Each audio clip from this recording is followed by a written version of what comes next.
lancer le stream. Ça va me dire go live. Et connectez-vous aussi sur le chat, sur le stream pour voir le chat directement. Mais moi je peux pas, parce que je peux pas mute le stream. On peut pas mute le stream sur téléphone. Mais tu Donc tu je t'as peux qu'à baisser pas. ton son, quoi. Ben non, parce que sinon Mais je vous entends plus, il parce nous que je entend fais tout plus. à partir du Ah, t'es même. sur ton téléphone, ouais. Donc toi, t'es mal barré. Ouais. Ouais. Ouais, ouais. Bah allez, De toute boum, façon, boum, les boum. messages importants, tu les lis. Ouais. De toute façon, j'ai mis le stream. Alright. Boum, boum, boum, petit test. Est-ce qu'on est là? Est-ce qu'on est là?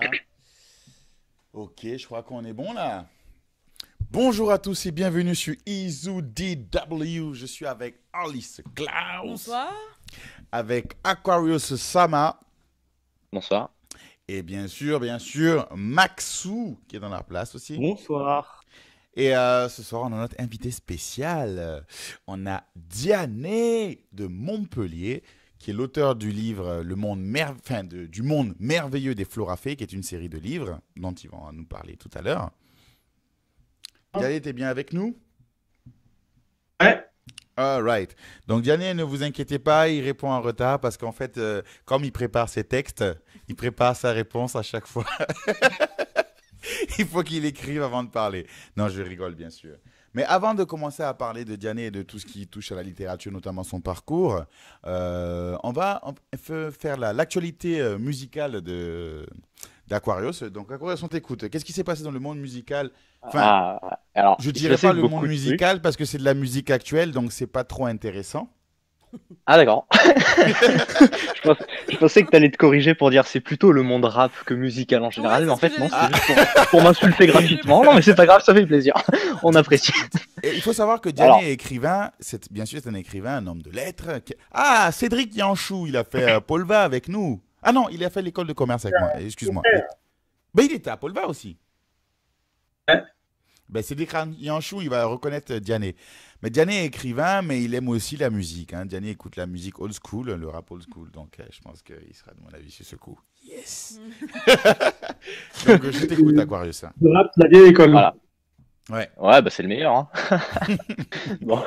Alors, au niveau des sorties, les sorties d'albums, comme d'habitude, c'est le vendredi. Bon, de cette semaine, il n'y a pas eu, honnêtement, il n'y a pas eu de grosses sorties. Déjà en France, il n'y a rien eu. Donc ça, c'est c'est Ouais. cool, quoi. Il n'y a eu aucune sortie vraiment d'album assez majeure. Mhm. Aux States, il y a eu, j'imagine que ça parlera pas à tout le monde, Saweetie, P-Rhyme, Bun B, Murs, Bishop Nehru, Currency et XXXTentacion, qui est le seul peut-être qui parle aux gens. Là, J'ai jamais été aussi bleu les autres, quand on parlait de hip-hop.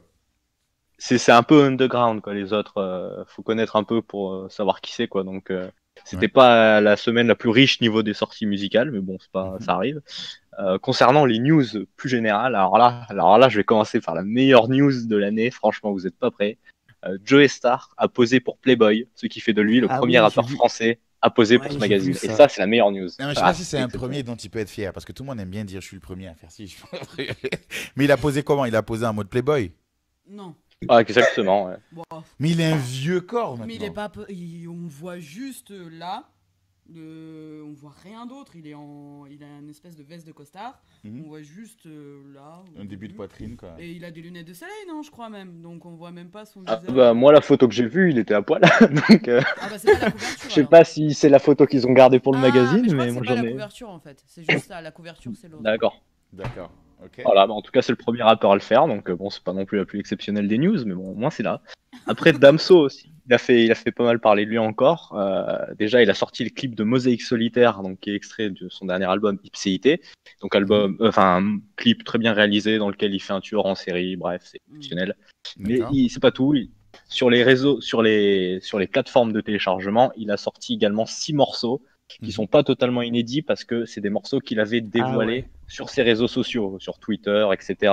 Donc il y a Mort, CQFD, Mucho Dinero, TX, Smeagol et Fais-moi un vie. Faut savoir que Damso, lui, niveau com, quand il veut sortir un album, là où c'est très intelligent, je trouve, c'est que pour l'annoncer, il sort rarement des morceaux tirés de cet album. Il préfère sortir juste des exclus qui juste montrent un peu le D'accord. niveau, mais qui ne seront pas dans l'album. Donc, et là, voilà, donc ça, c'est des sons qu'on connaissait, qu'il avait déjà fait tourner sur Twitter. Et bon, là, il les a officialisés sur ses réseaux sociaux. Donc, ça, voilà, c'est pour faire un peu parler de lui avant l'album qui sortira le 15 juin. Il s'appellera Lithopédion. Ça ressemblera à quoi? Après, il s'appellera Lithopédion. Lithopédion? Lithopédion. Lithopédion, ça veut dire c'est quand un bébé il se fossilise dans le corps de sa mère. Et que du coup, quand elle l'accouche, il est déjà en pierre, si tu veux, tu vois, genre ce que je veux dire. D'accord, mais c'est assez glauque. C'est Bresson, hein, c'est Bresson, c'est son délire. Voilà, c'est ça. Après, il y a Joey Badass, donc ça, c'est un Américain qui. Oui, lui, qui il rappe très bien, lui. Voilà, lui, il fait partie de ces rappeurs très prometteurs, mais aussi qui savent faire de l'old school, ils savent kicker, ils savent improviser, ils savent à peu près tout faire ce qu'un MC devrait faire. Et donc, il avait sorti l'année dernière l'album All American Badass, qui était très très bien. Mais depuis, voilà, c'est vrai qu'il n'avait pas beaucoup fait parler de lui. Et là, en ce moment, il revient petit à petit.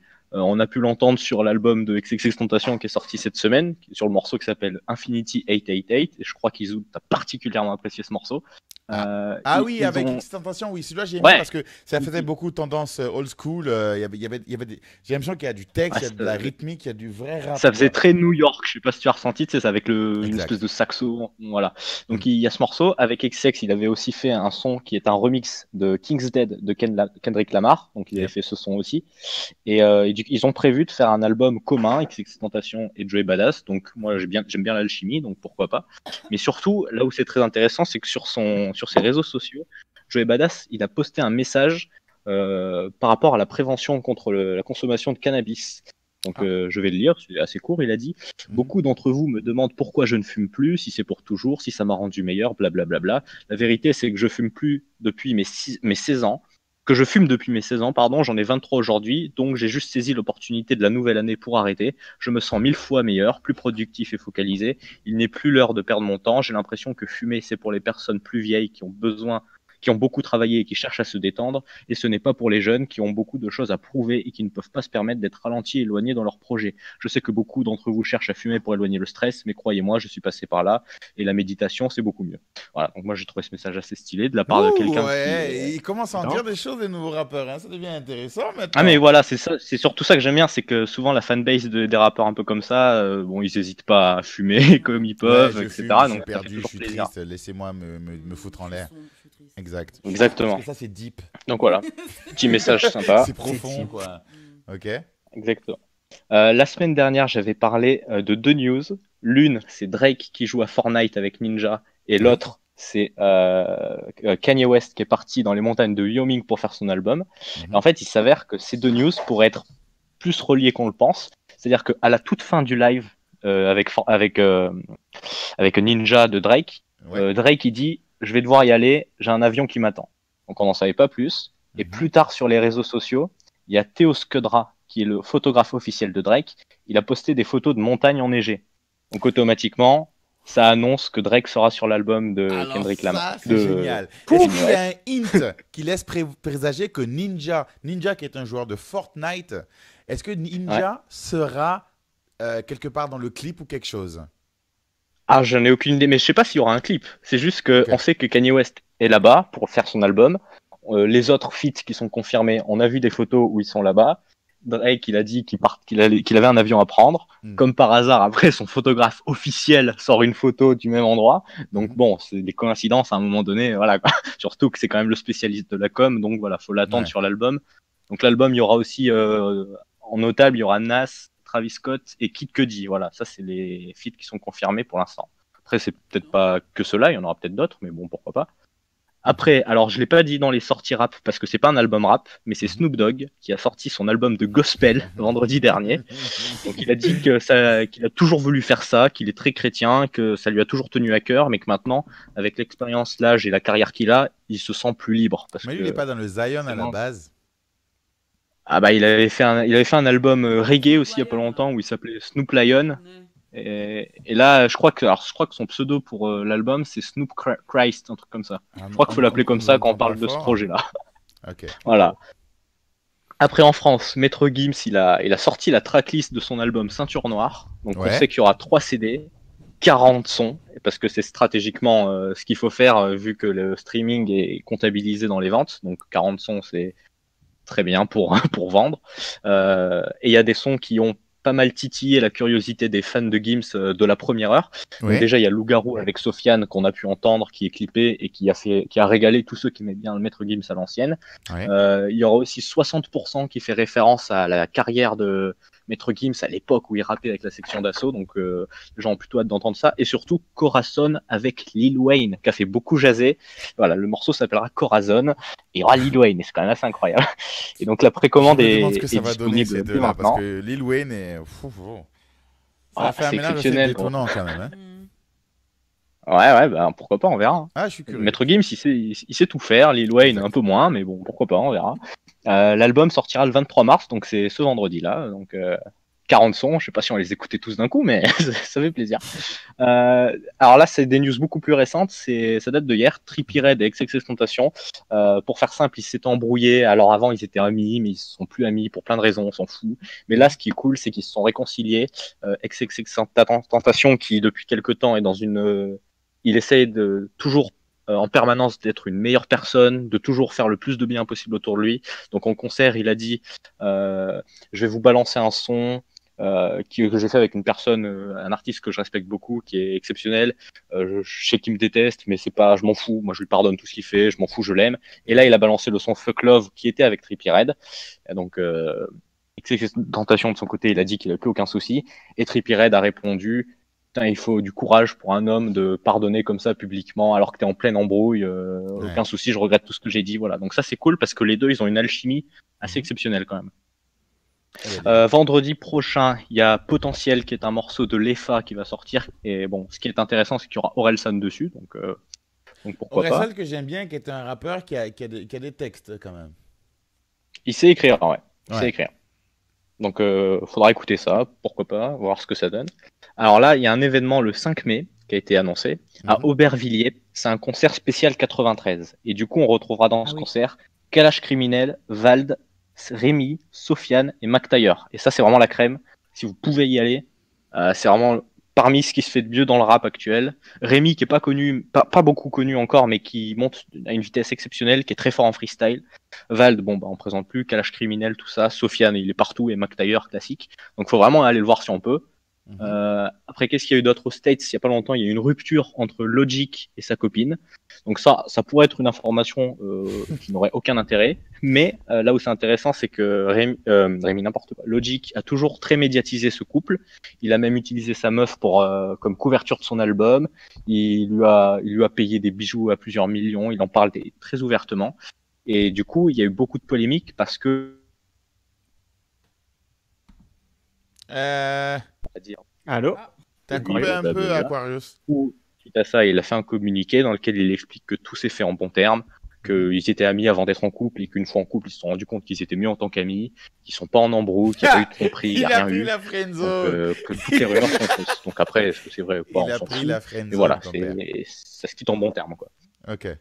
Le clip de Migos, Walk It Talk It avec Drake, qui est extrait de Culture 2, qui est un clip, les gens en parlent déjà comme le meilleur clip de cette année pour l'instant. Ils sont déguisés, tu sais, c'est un clip années 70. Ils ont des déguisements et des coupes de cheveux improbables. Il y a même Drake qui se met à danser n'importe comment. Donc c'était assez marrant à regarder. C'est une parodie de vieilles émissions des années 70. Donc ça fait bien rire et c'est bien réalisé. Après, Damso, il a dit sur Twitter qu'il pensait mettre Humain dans son album. Donc Humain, c'est le morceau qu'il avait fait pour l'hymne national belge pour la Coupe du Monde. Un morceau qui avait fait polémique. Mais bon, ça n'a pas été fait, donc le morceau est resté inachevé. Et là, il a dit qu'il pensait le mettre sur Twitter. Ouais. Et enfin, il y a Dinos Punchlinovic là, qui vient juste de dévoiler la cover de son prochain album qui s'appelle Imani, qui sortira le 27 avril. Donc, n'hésitez pas à chercher sur Internet, ou même sur mon Twitter, ça se trouve assez facile. Voilà. Ah, ça fait pas mal de news quand même au niveau hip-hop. À gros, il est. Pas de sortie francophone cette semaine, mais quand même. On a un peu tout. Bon, moi, j'ai retenu deux choses. Hein. J'ai retenu Orelsan. Non, trois choses. J'ai retenu Orelsan. J'ai retenu Lil Wayne et Maître Gims. Et surtout la sortie de Drake et Kanye West. Parce que ça, j'attends. J'aime bien les artistes comme ça. Et après, Orelsan, je l'aime bien parce qu'en fait, il a des textes. Bah, d'ailleurs, en parlant de textes. On a Tamikiani qui est présent. Donc voilà, je l'ai présenté au tout début. Diané, avec qui on s'est croisés à Montpellier, on a fait la fac ensemble. Mhm. D'accord? Donc, un truc marrant à savoir sur Diané, c'est que dans la vie de tous les jours, hein, c'est-à-dire que vous allez en soirée, vous allez au bar, vous allez où tu veux, il parle en soutenu. Ah ouais. Mais même quand il boit, il a une coiffe. Diané m'a dit, Ah, un c'est pas homme vrai. se doit d'avoir une coiffe. C'est pas un chapeau. Oh, mais élégant. Parce que moi, j'avais des casquettes à l'époque. J'étais hip-hop, moi. Il m'a dit, non, non, tu dois avoir une coiffe. Une coiffe. Un peu de décence. ami. Je dis, d'accord. Toutes mes excuses, monsieur. Et du coup, j'ai changé mon style vestimentaire. Maintenant, je mets Brown. Bref. Donc, Diané, ouais, voilà, moi le truc qui m'a intéressé, c'est que je suis allé sur la page YouTube de Diané pour un peu regarder. Bon, on en parle hein, de ses livres un peu partout, sur France 5, dans les journaux, écrit aussi, la presse écrite en parle. Mais c'est pas ce qui m'a le plus intéressé. Je suis allé voir les playlists et Diané écoute du hip-hop. Du old school. Donc, est-ce que l'inspiration, est-ce que la littérature, c'est-à-dire que ton appréciation des mots et ton inspiration pour l'écriture, ça te vient du hip-hop ou il n'y a aucun lien entre les deux? Non, il n'y a pas vraiment de lien entre les deux. Oui. Bon, c'est sûr qu'il y a un lien entre la musique et mes textes, Mhm. mais c'est plutôt le jazz, Ah, le jazz. principalement le jazz, le classique et ensuite la soul, Mhm. des années 50-60. D'ailleurs, tu as un livre que tu as sorti en 2015 qui s'appelle Le Jazzman, que je ne dise pas de la merde, c'est le Jazzman du misanthrope. Misanthrope qui tourne beaucoup autour du jazz. Alors c'est un roman hein, qui se déroule, c'est un roman historique qui se déroule en 1941, mais il y a des flashbacks. Donc l'histoire s'étale entre 1887 et 1941. Mhm. Donc on parle beaucoup de jazz, de ragtime qui est un peu l'ancêtre du jazz. Et à travers le récit, on découvre de grandes figures du jazz et du ragtime comme Scott Joplin, Nat King Cole, Miles Davis ou Charlie Parker. Ah, Miles Davis, j'aime bien. J'ai déjà vu des vidéos où en fait, il fait en impro comme ça. Il y a un film qui passe et il fait la bande son du film comme ça en impro. En impro. Il est vraiment Ah ouais. très doué, quoi. Est-ce que... Génie. Oui? Oui, donc toi, tu es beaucoup inspiré de... Le jazz, c'est un truc qui rythme un peu ta plume, quelque part. Et Jazz, en fait, le jazz tient une place très importante dans ma vie, dans le sens où j'écoute tout le temps du jazz. Alors, le matin, je mets du jazz en me réveillant. L'après-midi, en écrivant, j'écoute du jazz. Et le soir, avant de dormir, j'écoute du jazz. Et depuis tout petit, j'ai toujours été très passionné très attiré par ce genre musical-là. D'accord. Et du coup, bah, là, tu réponds à une de mes questions. Donc, ça a inspiré quand même, on peut dire que ça a une grande impression. Enfin, ça a beaucoup. C'est une des grandes raisons du livre Le Jazzman du misanthrope. Parce que c'est. Bon, au titre, déjà, on s'en doute, quoi. Maintenant, moi, ce qui m'a vraiment impressionné quand j'ai regardé ton parcours, c'est que tu es passé de ce roman, Le Jazzman du misanthrope, puis tu as fait un autre qui s'appelle Le Chasseur de songes, des songes, on reviendra dessus, à de la littérature pour enfants. Alors, comment tu m'expliques cette transition-là? Surtout quand entre les deux romans, Il y a- c'est pas la même chose non plus. Déjà. Roman historique, roman d'heroic fantasy. Et en fait, il y a eu une espèce d'évolution. Le roman fantasy, Le Chasseur de songes, je l'avais imaginé en 99. Alors, je venais d'arriver en France à l'époque. J'ai écrit quelques chapitres, je crois une dizaine de chapitres, et j'ai perdu le cahier dans lequel j'écrivais parce que j'écris toujours à la main. Ouais. J'ai perdu le cahier et donc je me suis arrêté pendant plusieurs années et j'ai Attends, repris tu par la écris suite à la main? Manuscrit. à la main. C'est-à-dire Jamais, que les hein. 317 Oui, pages, on- je les ai écrites. On peut faire ça, Issou, tu sais. Et encore Ouais, les 317 pages, jamais je les écris à la main, je suis un fainéant. Ok. Mais encore les 317 pages, c'est le concentré. Mais derrière ça, la version brouillons. brouillon, on va dire, fait peut-être le double. Ah oui, d'accord, ok. Ok. Une espèce de boulimique de l'écriture. J'écris tous les jours, en fait. D'accord. Donc, en fait, chaque jour que tu te lèves comme ça, tu as une idée, tu commences à écrire, tu retravailles ton histoire. Alors parfois c'est un roman, hein, parfois c'est une continuité, parfois c'est juste une espèce j'appelle ça micro-nouvelle. Ça peut être une chose qui m'a marqué dans la journée, donc j'écris dessus. Et donc, c'est quotidien. C'est un petit rituel quotidien que j'ai. D'accord, ok. Et là, du coup, en l'occurrence, donc on était en train de parler de la transition. Mhm. Alors, donc, j'avais commencé par écrire le roman fantasy. Donc, je l'ai terminé quand on se connaissait, hein, en 2012. Oui. Et le Jazzman du Misanthrope, je l'ai écrit par la suite.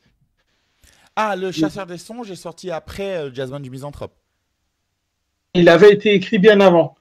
D'accord, parce que moi, le livre que j'ai connu de toi, c'est un livre qui est pas sur ta page Wikipédia. C'était un autre fanzine, là, tu sais, avec l'oiseau. C'était un faon qui était en couverture. En fait, c'était le chasseur de singes sous forme de fanzine, tout simplement, parce que je ne pouvais pas le publier en un seul tome. Mhm. J'ai créé un fanzine et dans ce fanzine-là, je publiais à chaque fois 2 chapitres de l'histoire. D'accord. Donc, j'ai lancé donc en février 2015 le Jazzman du Misanthrope.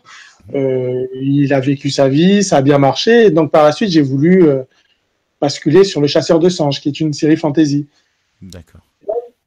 Et entre le premier et le deuxième qui devait sortir en 2016, je me suis dit, allez, je vais lancer une petite histoire pour enfants pour me changer les idées. C'est un peu plus simple, je vais le faire pour m'amuser un peu. Donc, je l'ai lancé, ça a très bien pris. Et à partir de là, il y a eu une espèce de grosse demande. Et là, je me suis dit, bon, c'est peut-être plus intéressant de se focaliser sur ça, étant donné que j'ai... attachants, les personnages, là. Moi, je suis allé voir dessus, Bavardalia, je la trouve vraiment stylée, quoi. Bavardalia, je crois que c'est même la plus populaire des Fleurafés aujourd'hui. Mais c'est sûr que c'est la plus populaire, tout le monde aime parler. Pour ceux de parents, quand ils viennent découvrir la série, ils disent, on va prendre Bavardalia parce que Bavardalia nous fait penser à notre enfant, tout ça. En fait, l'idée des Florafés, c'est quoi? Parce que c'est bien, on parle du monde merveilleux des Florafés.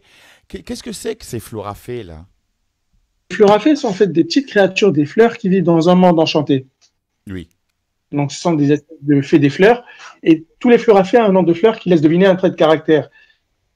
Par exemple, Bavardalia, c'est la Florafée des dahlias qui est très bavarde. Frissonlis, c'est le Florafé des pissenlits, il est froussard, il est peureux. Gloutandor, c'est le Florafé des gloutandor, il est très gourmand. Donc, il y a autant de Florafés que de fleurs, si je puis dire.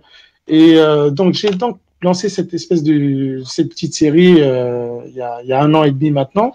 Oui. Et je l'ai lancé au début juste pour m'amuser, hein, entre 2 romans. Et devant l'engouement qu'il y a eu autour d'Abradacactus, le premier livre de la série, oui. J'ai dû me focaliser là-dessus. Donc, développer un peu la collection, créer de nouveaux personnages et voilà, continuer à faire rêver les enfants, tout simplement.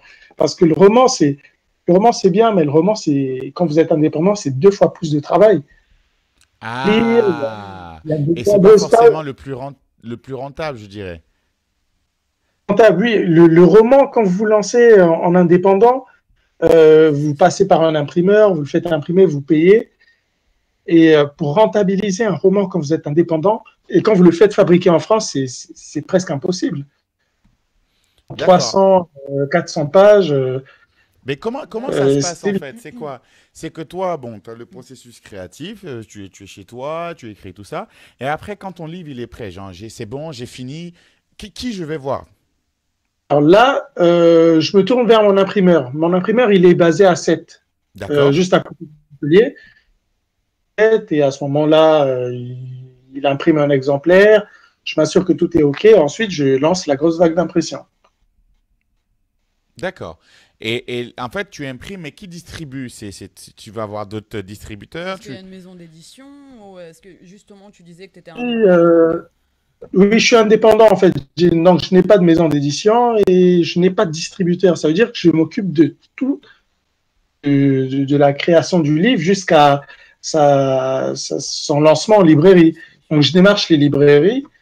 Oui. Je propose le livre à découvrir et ensuite les libraires acceptent ou non.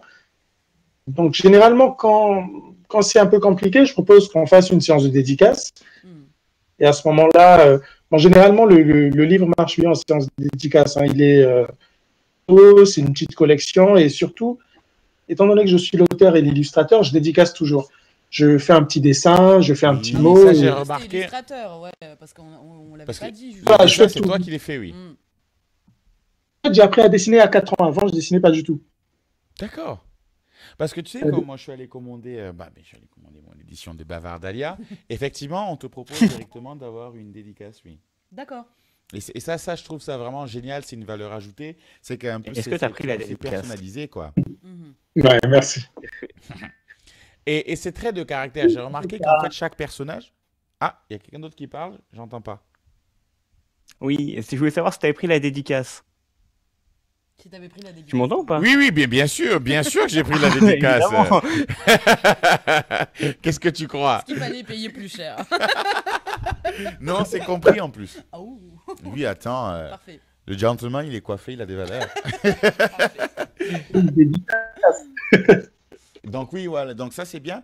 Et un truc que j'avais remarqué aussi, c'est que j'ai l'impression que ces personnages, au-delà juste d'illustrer un peu les enfants, chacun se reconnaît, il y a quelque part un message pour mieux comprendre et peut-être aider les parents à cerner bien leurs enfants. Cette démarche-là, tu l'as eu d'où? Parce qu'il a fallu quand même apprendre un peu la psychologie des gens, la psychologie des enfants, et comprendre un peu plus l'approche des parents. Comment tu as fait pour apprendre un peu tous ces aspects-là? À la base, dans les 2 premiers livres, Abracadactus et voir les 3 premiers, Abracadactus, Glouton d'or et Perce-Neige, Oui. j'ai écouté des histoires comme ça, sans trop me poser de questions. Je me disais, ce sont des histoires pour distraire. Et à partir du 4e, quand j'ai vu que beaucoup d'enfants s'identifiaient aux héros de la série et que les parents étaient aussi attachés que les enfants aux personnages, là, je me suis dit, j'ai peut-être une responsabilité. Donc, ça serait bien de donner un peu plus de profondeur aux histoires tout en gardant le côté rigolo. Donc là, j'ai commencé à me renseigner un peu à feuilleter des magazines de psychologie, en allant sur des sites de psychologie, des sites spécialisés sur tout ce qui est enfance. Oui. Et j'ai commencé un peu à étudier des articles sur les différents types de personnalités. Par exemple, au moment de lancer le livre sur Bavardalia, j'ai passé de longues heures à étudier des articles sur les personnes bavardes, sur les raisons de ce défaut, de cette qualité-là, avant de lancer le livre. Et c'est vrai que j'ai senti qu'il y avait eu une espèce de tournant à partir de ce livre-là, du 5e livre, dans le sens où des gens qui étaient spécialisés en psychologie me disaient on sent que derrière, il y a eu une espèce de recherche et que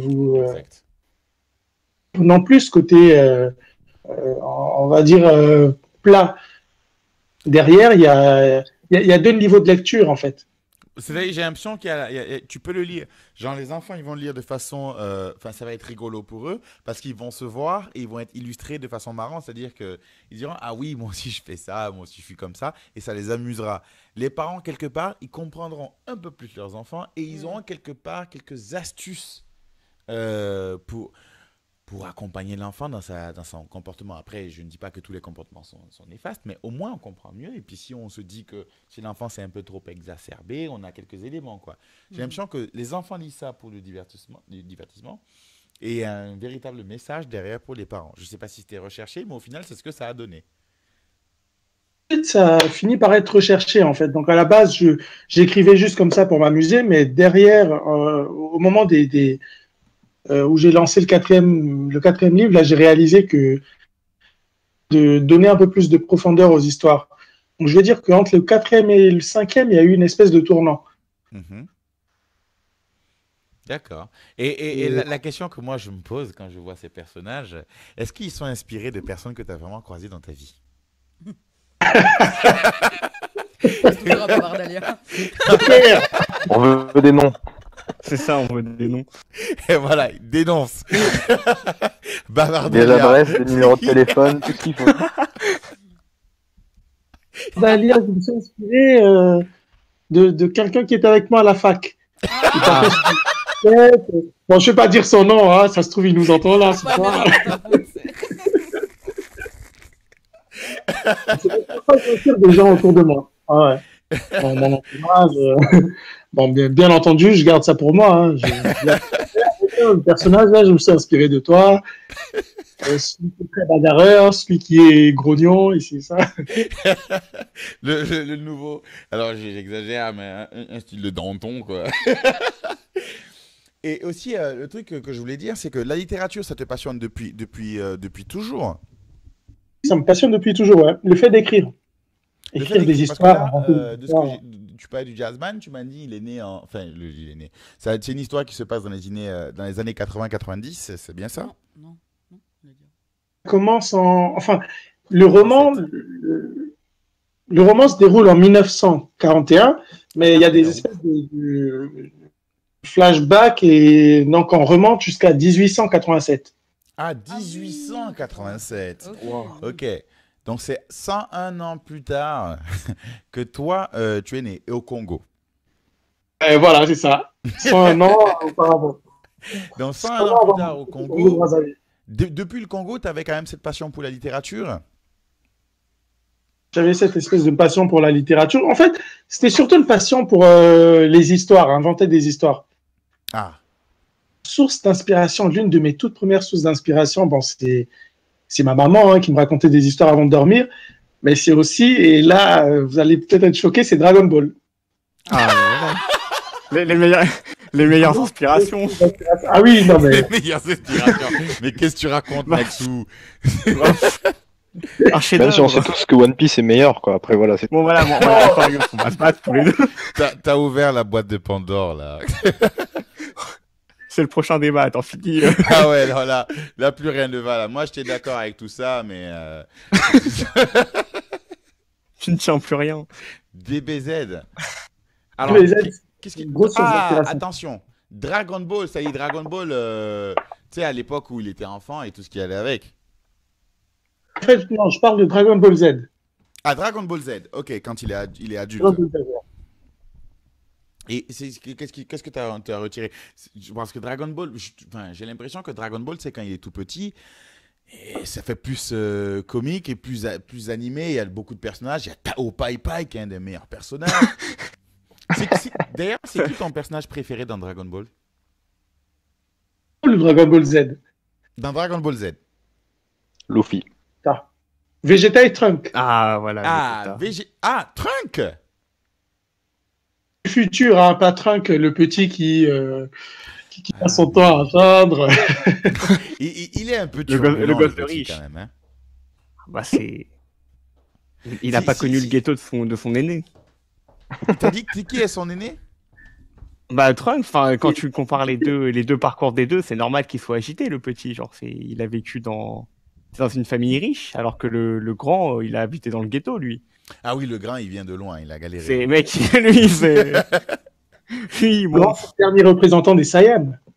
Aussi. Ah oui, oui, oui. Là, lui, il n'a plus le temps de rigoler, lui. Ouais, y a pas le temps, mon gars.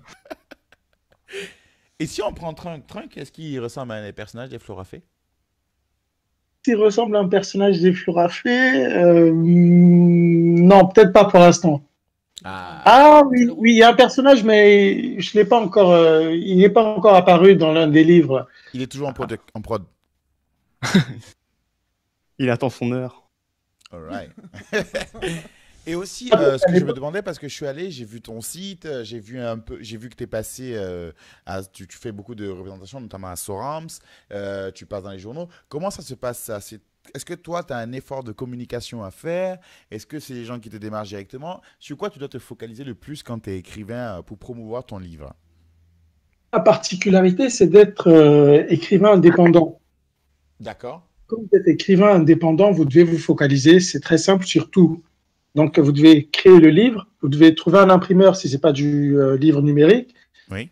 Vous devez trouver un distributeur, un distributeur éventuellement, et vous devez trouver des points de vente en librairie, et surtout, vous devez communiquer dessus. D'accord. Moi, j'ai une question là tout de suite, parce que tu as parlé de livres numériques. Alors, moi, je connais un peu plus le monde de la musique, et ça me fait penser que là, à l'heure du stream, on parle beaucoup plus de la perte d'intérêt d'acheter un CD physique. Est-ce que dans le monde du livre, il y a un peu ce même phénomène, ou alors le livre physique est quand même largement devant, il n'y a pas de souci à se faire? Comment ça se passe à ce niveau-là? En, en France, le livre physique domine toujours les ventes, hein. Il me semble que c'est peut-être du 30%, 70% pour le livre Ah, physique, d'accord. 30% pour le Donc, livre c'est quand même numérique. important d'avoir un livre physique si on veut qu'il soit. Ouais.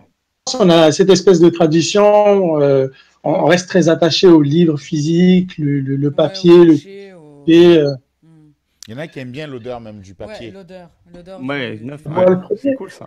Mais après, dans d'autres pays comme les États-Unis, il y a 4-5 ans, je crois que c'était du 50-50, hein. Le livre numérique est parvenu à celui-ci à hauteur du livre papier. Ah ouais. Et ça ne Ben, m'étonnerait pas que dans les prochaines années, là, aux États-Unis, que le livre numérique se vende plus que le livre papier. Bon, parce que leur mode de vie est différent. Mais je exact. pense qu'en France, ça n'arrivera jamais. On ne verra jamais le livre numérique dépasser les ventes du Il y a une livre forte papier. culture quand même Ouais. littéraire en France au niveau du papier. Hein. Je pense que dans beaucoup de pays d'Europe aussi, hein, l'Allemagne, bon, le Royaume-Uni, c'est un peu différent. Et l'Allemagne, l'Espagne, l'Italie, on reste très attaché au Ben, il y a papier. peut-être On un a rapport avec le fait que quand même c'est des pays qui sont qui ont une langue propre à eux. Par exemple, quand tu vas aux États-Unis, c'est une langue importée. Quand tu vas dans les pays où ils ont une culture, enfin une langue propre à eux, des textes propres à eux, ils peuvent remonter vraiment à des endroits, aux origines de ces écritures-là. Ils veulent garder ce papier. Par exemple, en Asie, ils aiment bien le papier. Les mangas, les gens, il y a les scans hein, en ligne, mais ça se vend beaucoup les mangas au Japon, en Chine, enfin en Chine un peu moins, au Japon surtout, tu vois. Ils adorent cette culture-là. Les États-Unis un peu moins. Tu vas par exemple en Afrique, il n'y a pas trop Internet. Du coup, on va lire sur papier, mais à défaut. Mais je pense que maintenant qu'Internet est arrivé, les gens se retournent plus vers la lecture Internet, tu vois. Quand même. Ouais. J'ai l'impression qu'il y a des pays qui ont vraiment... Internet est en train de bouleverser un peu le mode de vie en Afrique, même les modes de consommation. Exact. Même le quotidien, hein, parce que moi je me rappelle avant, on sortait tout le temps, on allait les endroits où on appelait ça un peu le 6 mètres ou le QG, on allait s'asseoir comme ça et on discutait entre nous. Mais maintenant, les gens parlent sur Facebook, ils ont leur groupe de discussion là et ils discutent dessus. Parce qu'avant, on était très souvent en train de se retrouver physiquement. Ouais, comme c'est arrivé il y a quelques années en France au final. Exact. Quand tu dis, bon, au collège encore, tu te retrouvais, etc. Mais à partir du moment où ça a commencé par Skyblog et MSN, ensuite Facebook est arrivé. Et MSN Messenger.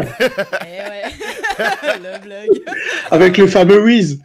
Le Wiz, c'était quelque chose. Le toc sur l'écran là. Putain. Ah oui, il était énervant lui.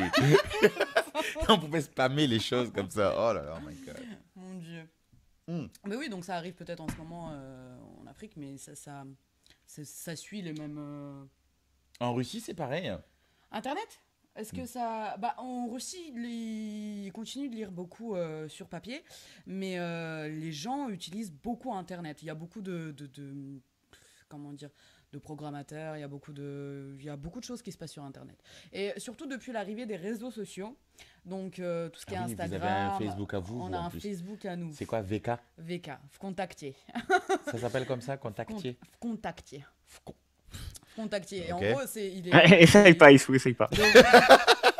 Le réseau social est devant. C'est un site qui est vachement, comment dire, connu, surtout dans les pays autour de la Russie, en Russie, et l'Ukraine, la Pologne, des trucs comme ça, l'Arménie, la Géorgie, etc. Les pays de l'ex-URSS. Et ils sont beaucoup plus sur Contactier parce qu'en fait, c'est beaucoup plus libre que Facebook.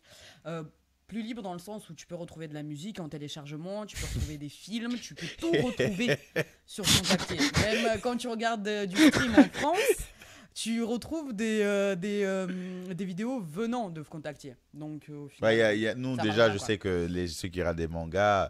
Enfin, je parle pas pour moi, bien sûr. Évidemment. Il y a YouTube qui marche bien. Rutube, ouais, bah, c'est Ah. YouTube russe, quoi. Est-ce que cette crainte-là se situe aussi au niveau de la littérature?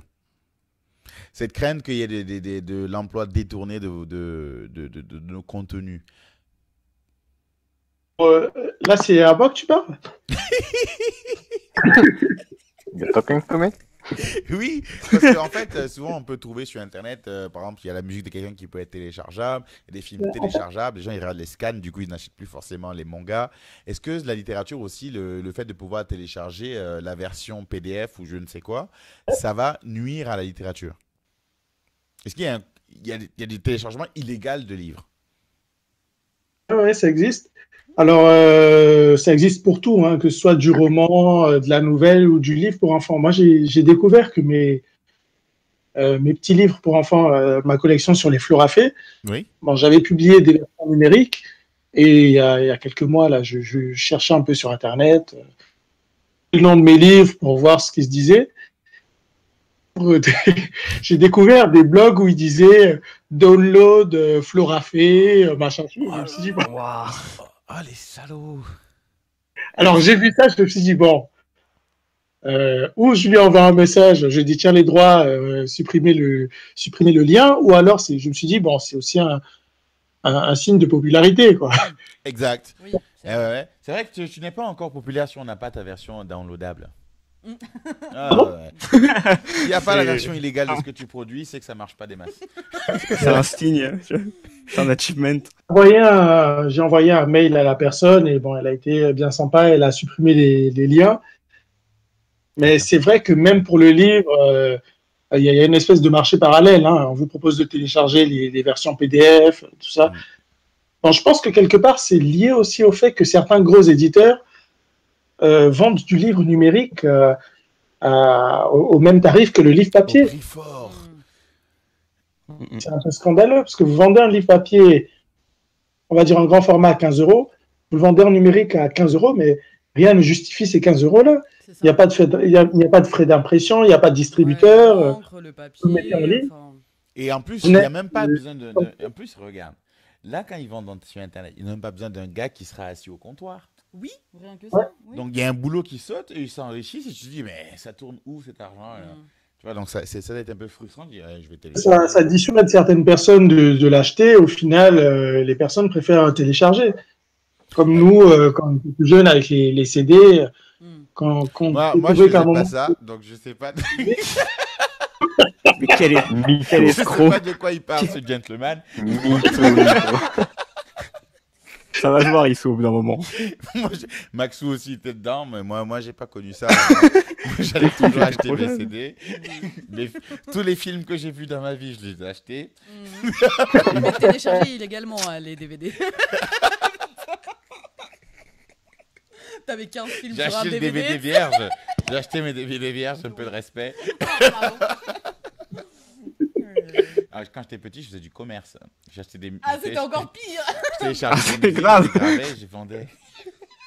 Je l'ai vendu. Putain. 15 euros. Ah ouais. À 15 euros. Mais il y avait personne qui avait cette musique. C'était soit tu passais par moi, soit tu faisais pas. En plus, les gens, il y avait des choix difficiles à faire dans la vie. Parce que tu sais, avant, tu avais les téléphones, tu avais 10 mégas dessus. Mm. Tu sais, maintenant, les gens disent, ah, j'ai que 4 gigas, j'ai que 10 gigas. Ah, Mais à l'époque, mon gars, Ah ouais. tu Je devais me rappelle. choisir. Tu devais enlever Candy Shop pour mettre l'ordi et les codes. Pour mettre Steel Dre. Tu mets Steel Dre. en sonnerie. T'as que Steel Dre toute la journée, mon gars. Putain. Et en Attends. tonalité. Bon, ça suffit, il n'y a pas besoin de plus. Hein. C'était pas évident. Et ouais, aussi, donc, ouais, ça crée une certaine concurrence entre le online, le offline. Mais d'ailleurs, ce que je voulais demander aussi par rapport à la littérature, c'est quand même un des seuls, enfin, des rares secteurs où il n'y a pas de compétition, enfin, de concurrence entre les écrivains. Où il y en a, quand même. Voilà. ça, je l'ai découvert récemment, hein, pendant les salons. La concurrence, elle est rude. Oh, eh ben, dis donc. T'as vu, je te l'avais dit. Je te l'avais dit. La rude, Il n'y a pas de concurrence, ils s'en foutent. je vais chacun fait son truc. confier un petit secret.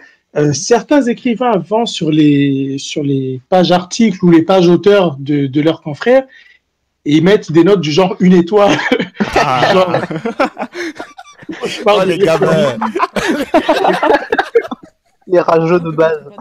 C'est C'est ça. les gens pour aller donner qu'une étoile. Ou... Oh là là. Il y a des gens Oh, mon Dieu. connus dans le milieu pour pourrir les pages avec des critiques négatives, tout ça. Oui, ah oui, la concurrence, elle est rude. Eh ben, dis donc. En plus, c'est con parce que tu vas acheter un téléphone, tu vas acheter un Samsung. Bon, il y a des notes de merde, tu vas vers un Apple. Mais là, tu vas acheter un livre, il y a des notes de merde. Mais c'est pas pour autant que tu vas aller acheter l'autre. Enfin, tu sais même pas qui c'est l'autre. Moi, je fais un Samsung, il y a des notes de merde, je reste sur Samsung. Hein, je ne revendrai jamais la Pas vérifié.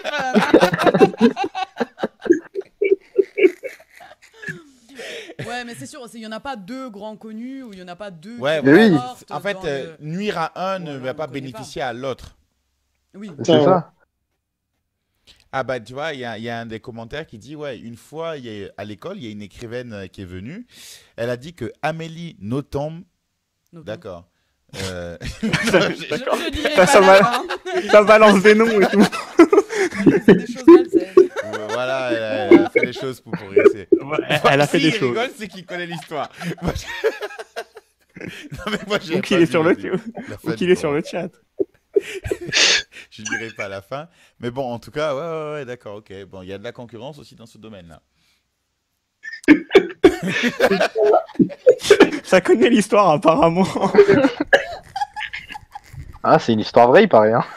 Apparemment. Moi, je sais pas. Je vais aller me renseigner sur Google. Ou sur un autre site. Et du coup, est-ce qu'il y aura du nouveau par rapport au fanzine? Parce que tu m'as dit que tu as sorti un chapitre. Est-ce que tu vas en ressortir d'autres du coup? Ou tu vas maintenant te focaliser sur les Florafés? 2 chapitres du fanzine. Et enfin, j'avais sorti 2 numéros du fanzine, donc 4 chapitres au total. Et le reste des chapitres est sorti avec la parution du Chasseur de Songes. C'était de tous les chapitres, en fait. C'était un seul roman. Oui. Cette année, je vais encore me focaliser sur les Florafés. Je pense que l'année prochaine, je vais republier 1 ou 2 romans. D'accord. Parce que de toute Sur les façon, Florafés. là tu en as plein déjà de près. C'est juste qu'ils ne sont pas sortis, quoi. Voilà. Cet album des Florafés, il y a 3 romans, il y en a 2 qui ont été publiés. Et je pense que l'année prochaine, je vais essayer d'en sortir en version papier. Alors, je vais voir hein, si niveau tarif, c'est faisable. Et à ce moment-là, je les lancerai en version papier. Parce que D'accord. pour l'instant, il n'existe qu'en version numérique. Et au niveau de l'écriture, par exemple, tu m'as dit que tu écrivais tous les jours. Est-ce que c'est vraiment quelque chose qui s'entraîne comme quand on va à la musculation pour muscler son corps? Oui. Alors, mes tout premiers cahiers, ils étaient pleins de ratures parce que quand on débute, on n'a pas forcément la confiance, on n'a pas forcément les mots. Et petit à petit, à force de le faire tous les jours, on acquiert une espèce d'aisance. Et oui, pour moi, c'est un exercice comme tous les autres. Hein. Il faut pratiquer et petit à petit, on peaufine sa plume, on trouve son style et les mots viennent.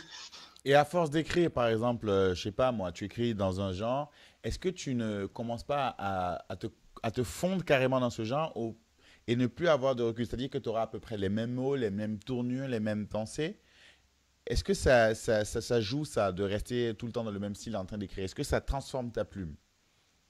Ça transforme, mais pour changer un peu de registre, pour enrichir un peu son lexique, moi, je recommande de lire. Hein. Lire, pour moi, c'est le meilleur moyen d'enrichir sa culture littéraire et de redécouvrir certains mots, certaines tournures. Ouais, lire, pardon, ça m'apporte beaucoup. Et quand tu lis, par exemple, toi, tu me dis que tu lis, quelles sont tes influences littéraires? Est-ce que c'est porté sur l'ancienne génération, la nouvelle génération, un peu de tout? C'est quoi tes influences littéraires? Toujours été La très, crime. que ce soit dans la musique ou dans la littérature, je suis très attaché aux auteurs américains des années 50-60, voire des années 20 ou 30. Scott Fitzgerald qui a fait Gatsby le Magnifique, ou Ernest Hemingway. Et en France, ça serait plus Guy de Maupassant. Guy de Maupassant, c'est mon auteur français préféré. D'accord. Je t'avouerai que J'adore sa plume, en fait. Il a une très belle plume. c'est plus au niveau de la forme, c'est-à-dire les mots, ou t'aimes bien les sujets qu'il aborde? Les mots, les sujets et les histoires. C'est un beau cocktail, je trouve. D'accord, ouais, c'est vrai que c'est pas du tout moi ma littérature, parce que moi je suis bloqué quand même sur les romans biographiques en fait de gens que j'aime bien. Donc par exemple, je vais lire le livre de Tony Robinson qui est Awaken the Giant Within. je vais aller lire sur un autre livre. C'est pas vraiment biographique, mais c'est plus porté sur la sociologie, un peu des conseils aux gens, vraiment à la personne, quoi. Comme le livre qui est Don't Sweat the Little Things. No Small Things, mais Don't Sweat the Small Things. Ok, mais ça c'est super intéressant ça. Et du coup, est-ce que ça t'arrive aussi de lire les romans de la nouvelle génération? Par exemple, je dis nouvelle génération, mais je ne sais pas si ça se classe dedans. Par exemple, Et si c'était vrai, des livres du genre. Marc Marc Marc Lévy. Lévy, Lévy, ouais. ma copine est fan de Marc Lévy. Moi, c'est pas trop, c'est pas trop mon truc. C'est pas que j'aime pas, mais j'ai pas eu l'occasion de lire jusqu'à présent. Mhm, Mais j'ai lu dernièrement une auteure contemporaine, c'est Agnès Martin-Lugan, je crois. mhm. C'était Les gens heureux, lisent et boivent du café. Oui. Et j'ai bien aimé ce roman-là. C'est un très beau roman. C'est simple, c'est contemporain. Et bon, c'est pas forcément mon style littéraire, hein, mais l'histoire était entraînante. Elle était belle et entraînante. Et Est-ce c'est que vrai tu... qu'aujourd'hui, il y a toute une vague d'auteurs qui arrivent là, qui ont été publiés dans un premier temps sur Amazon, hein. Ce Oui. sont des auteurs, des auteurs qui étaient indépendants à la base, qui ont eu un certain succès sur Amazon, qui ont été repérés par des maisons d'édition et qui aujourd'hui tracent les premières places des classements des meilleures ventes de livres. Parce que c'est vrai que, tu sais, avant, il fallait quand même avoir été, je sais pas moi, recommandé par beaucoup de maisons d'édition, par certaines librairies, par certaines personnes dans le milieu, par certains journalistes experts. Maintenant, non, tu as juste besoin de faire tes preuves dans les ventes.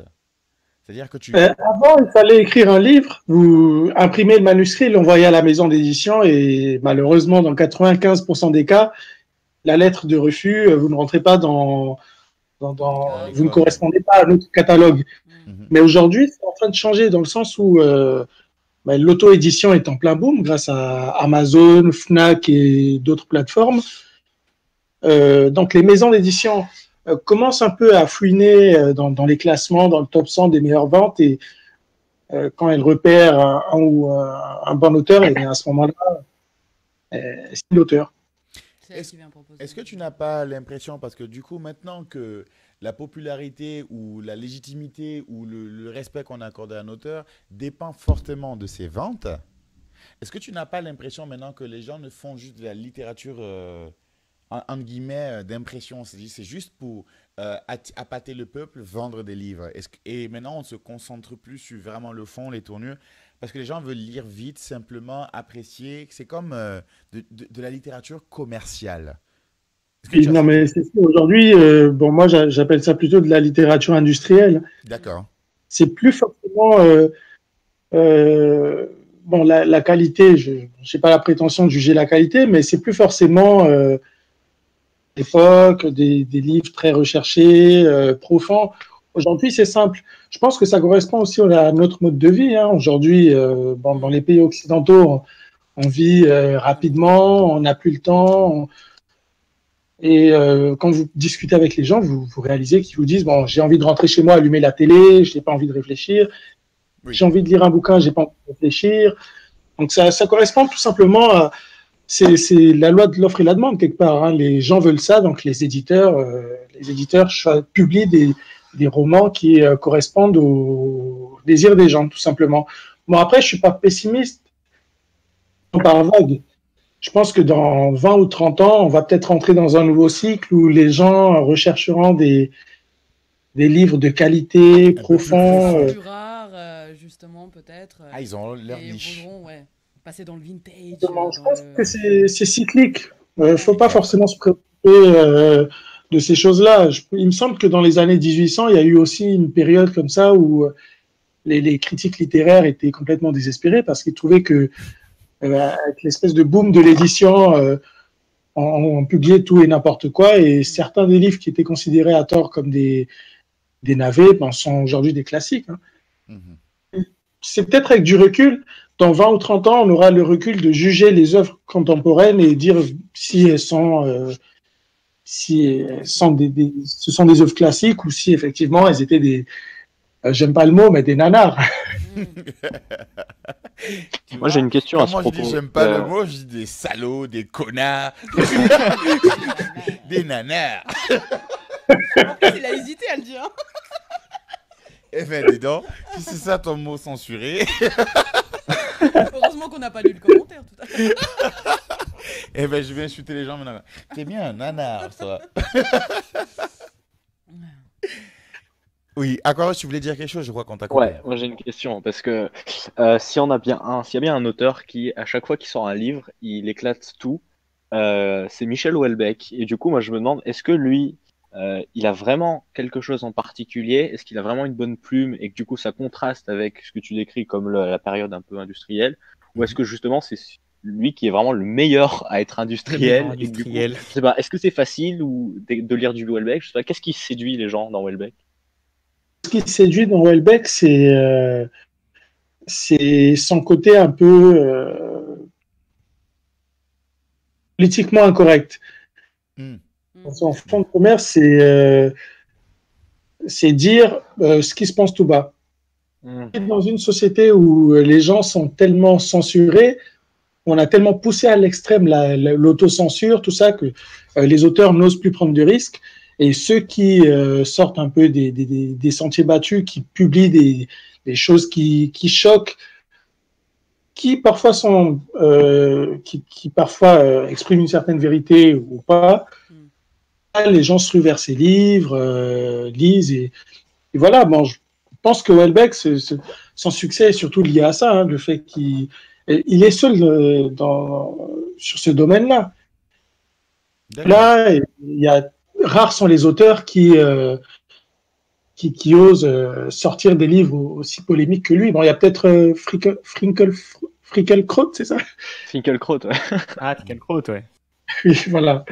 Il y a peut-être lui qui est sur ce créneau-là aussi, mais c'est ça qui justifie le fait qu'il vend beaucoup de livres. Au-delà de son aspect un peu, on va dire, polémique, c'est quelqu'un qui a une belle plume. Et je pense que Houellebecq, c'est quelqu'un qui...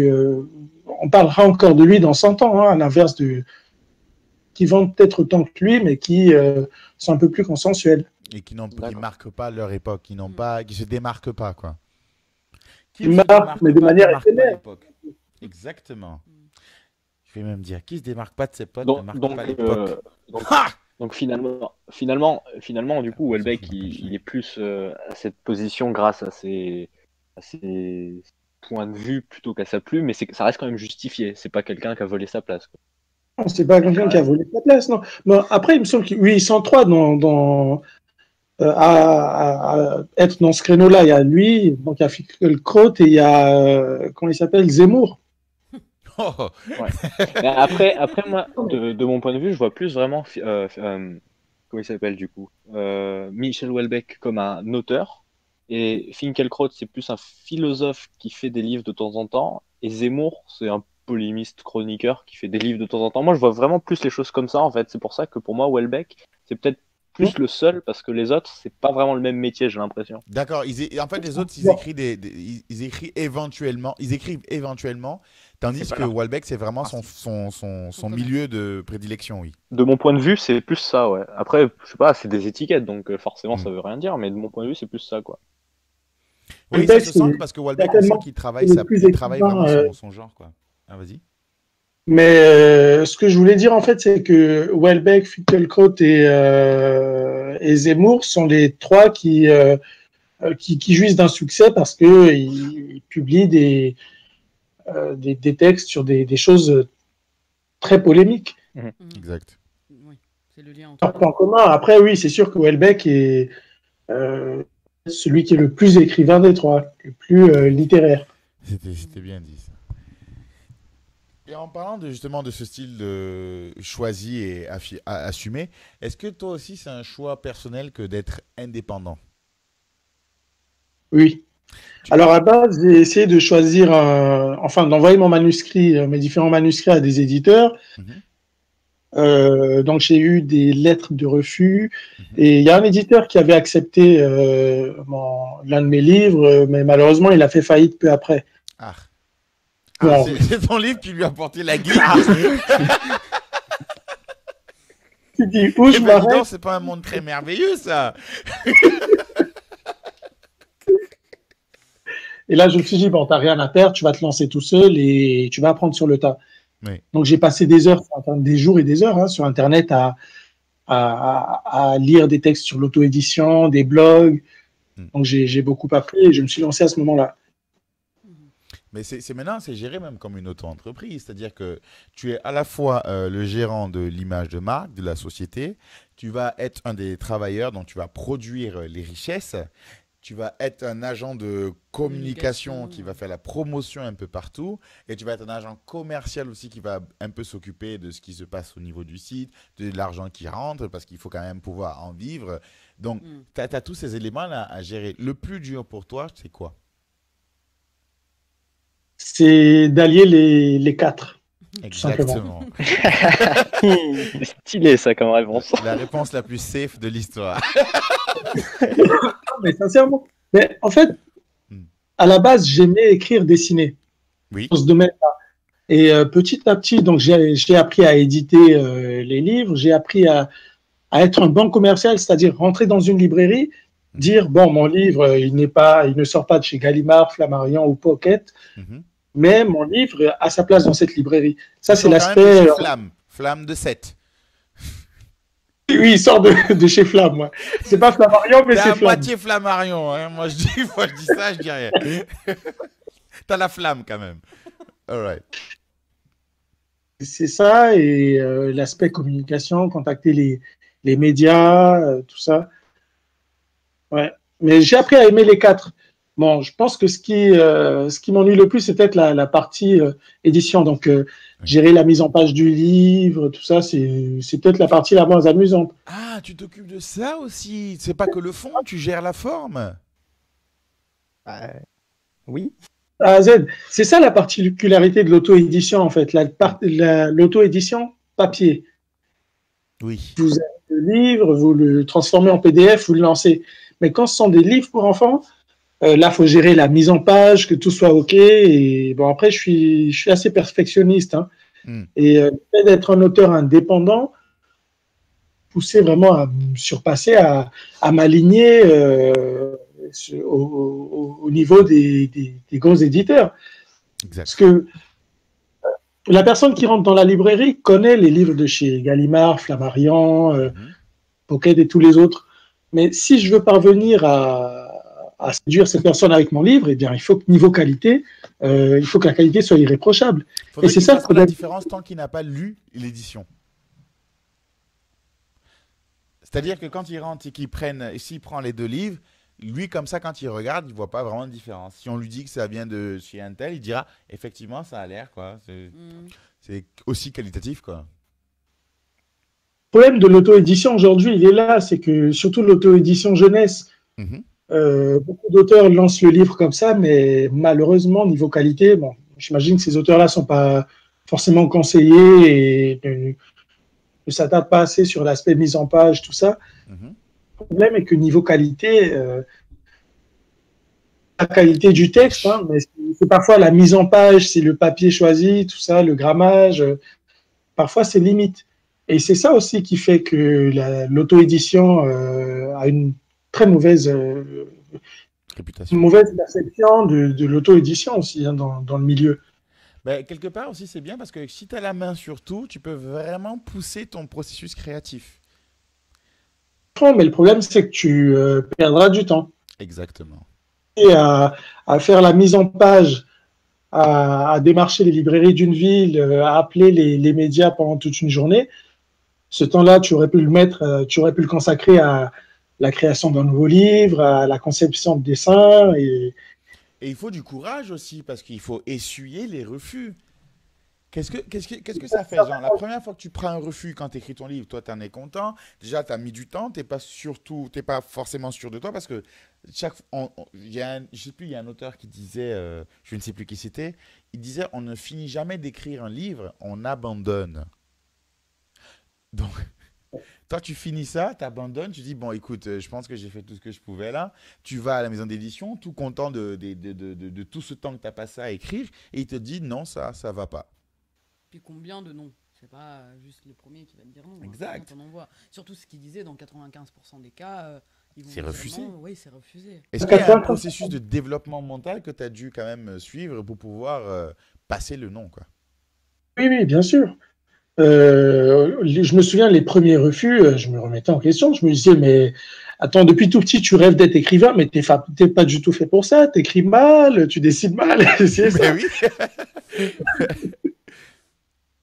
Je commençais un peu à déprimer et donc, comme d'habitude, hein, je suis allé sur des sites, des sites, des forums d'auteurs et j'ai appris que 95% des auteurs avaient leur manuscrit rejeté. Pas parce qu'il est mauvais, Mm. mais parce que parfois ça ne correspond pas, parce que si, parce que ça, il y a plein de raisons derrière. Et ce qui m'a surtout forgé, c'est de voir que certains grands noms de l'histoire, que ce soit dans la littérature ou dans la musique, ont été rejetés et ça ne les a pas du tout empêchés de jouir d'un certain succès. Vous prenez J.K. Rowling de Harry Potter, Exact. elle a été rejetée par 12 éditeurs. Ouais. Ça fait pas mal. Hein. Ils ont dit. Comment il doit se dire. À chaque fois, le gars, il rentre dans le bureau de celui qui doit approuver les livres, il fait. T'es vraiment con, hein. T'es vraiment un nanar, toi. Mais c'est ça, en fait, ça m'a. Je pense que ça m'a beaucoup forgé. Le fait de savoir que des grands noms avaient été rejetés, ça m'a appris à relativiser. Et ouais, et tu en parles beaucoup À chaque fois qu'il y a un jeune auteur qui vient me voir, qui me demande des conseils, commencez par l'auto-édition. Oui. Là, vous allez envoyer votre manuscrit, vous serez enthousiaste, vous avez passé tout l'été à l'écrire, vous l'envoyez à une trentaine de maisons d'édition, 30 refus. Ouais. Ou non, le livre est mauvais, vous n'avez pas le moral, alors que le livre peut être très bon. Exact. Je les encourage toujours à commencer par l'auto-édition. Entourage qui va émettre un avis là-dessus, et parfois vous allez toucher des cercles, des inconnus qui vont émettre un avis, et au final, c'est le public qui est le seul juge devant une œuvre artistique. C'est pas un monsieur dans son bureau. Oui, parce que lui, il a une vision business aussi. Il prend comme ci, il prend comme ça. Et puis, souvent, il pioche. Ouais. C'est vraiment. Ils lisent pas tout. De toute façon, ils lisent pas tout. Ils peuvent pas, vu ce qu'ils reçoivent. Donc, oui, il ne faut pas le prendre pour soi. Et là, dans ceux que tu as regardés, tu as cité J.K. Rowling. Il y en a d'autres que tu as regardés ou dans d'autres exemples, hein, ça peut être le jazz.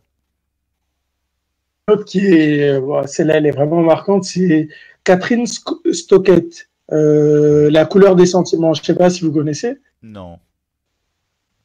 En anglais, c'est The Help. Le film est sorti, il a été adapté il y a 4-5 ans. Là. Oui. D'accord. J'en ai déjà entendu.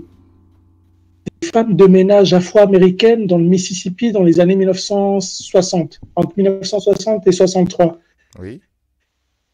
Qui avait gagné l'Oscar pour son rôle d'une des femmes de ménage. Ah non, non. Alors, l'auteur, elle a écrit son livre. Elle a envoyé à 50 maisons d'édition, 50 refus. La 51e a accepté.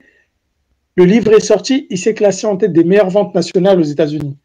Bon, comme quoi, ça veut vraiment rien dire de se faire refuser. Ouais, grave.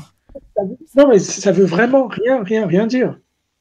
Et qui vont être acceptés en fait, premier coup, qui vont faire un flop monumental, et d'autres qui, à l'inverse, seront refusés 50 fois, qui vont se retrouver en tête du New Yorker, qui vont être adaptés en film, qui vont générer derrière des Oscars, qui vont exploser des records au box-office. Donc ça veut vraiment rien dire. C'est le public au final. Ouais. Est-ce que tu as une technique de préparation comme ça mentale là, genre tu regardes soit des vidéos, tu fais du yoga. Est-ce qu'il y a une technique particulière qui te permet de... C'est souple pour le yoga, hein, donc... Et puis, il faut pas perdre la coiffe. Faut pas perdre la coiffe. À la salle de sport, il a son chapeau, tu comprends pas. Ma technique de préparation, c'est écouter de la musique, du jazz, de la soul ou du classique, tout simplement. Ok. Ce que je fais aussi, et je vais dans les parcs, tout ça, vu que mes livres parlent beaucoup de nature. Oui. Promène et ça... Bah oui, les faits. Ça m'aide un peu à analyser mon énergie et à tout produire. Ça l'a fait. Ça, c'est pas mal, ça. Et il y a aussi autre chose que je voulais demander par rapport à tout ce système, c'est que tu as beaucoup parlé des forums, des endroits où tu allais comme ça. Donc même si tu es indépendant, il y a quand même une sorte de réseau d'indépendants où vous partagez des conseils, vous donnez, où vous vous entraidez, vous vous donnez quelques petites infos, vous pouvez peut-être même vous remonter le moral. Est-ce que tu as des forums à conseiller pour ceux qui veulent se lancer dans l'auto-édition? Alors là, dans l'immédiat, non, mais je pense qu'il suffit tout simplement de taper auto-édition, écrivain, comment publier mon livre, et c'est ça, comment publier mon livre sur Amazon. Là, vous trouverez de nombreux liens, hein, c'est facile. Internet est vraiment formateur pour le coup. Formateur, et je pense que Internet, l'avènement d'Internet, des réseaux sociaux, tout ça, et à ne pas négliger Amazon, a changé le visage de l'édition et même de l'édition de livres ou de la musique, tout ça, ou du film. Oui. Et d'ailleurs, oui, tu me parlais de nombreux auteurs amateurs d'écriture qui écrivaient chez eux, qui n'osaient pas trop publier qui n'osaient pas montrer à leurs amis leurs manuscrits, de connaître le succès, parce que vous n'osez pas le faire lire à vos amis, vous le publiez sur Amazon et là, des milliers d'inconnus vous mettent des commentaires. J'adore, c'est très beau, ça, l'histoire m'a ému. Ça, c'est génial, ça. Et aussi, je voulais dire, on parlait souvent d'Internet, on parle de l'avènement des réseaux sociaux, des nouvelles techniques de vente, des nouvelles techniques de production. Est-ce que, parce que là, c'est des comptes quand même, est-ce qu'un jour, tu vas t'intéresser par exemple à la nouvelle stratégie qui est Audible? Audible, en fait, c'est compter son livre. C'est-à-dire, c'est des livres audio qu'on peut trouver. C'est une application, en fait, tu télécharges des livres en audio. C'est des livres qui sont lus. Donc, parfois, tu peux aller à la salle de sport, faire ton petit cardio et puis écouter un livre. Et est-ce que ça, c'est une stratégie qui pourrait t'intéresser, par exemple? On va faire des petits livres audio. Bon, je pense que je ne veux pas trop m'avancer, hein, mais j'aimerais le faire dans les années qui viennent, là. Audio de mes petits comptes. Bon, je sais pas si des gens qui partiront à la muscu les écouteront en même temps. Abradakaki sorti sa baguette magique. Il faut que tu fasses une Flora Fée qui aime le sport. Flora fait du sport. Bah oui, il faut la Flora Fée Sport. Je sais pas comment on l'appellerait. Tu l'appellerais comment, toi? Faut déjà trouver une fleur. Moi, je l'appellerais.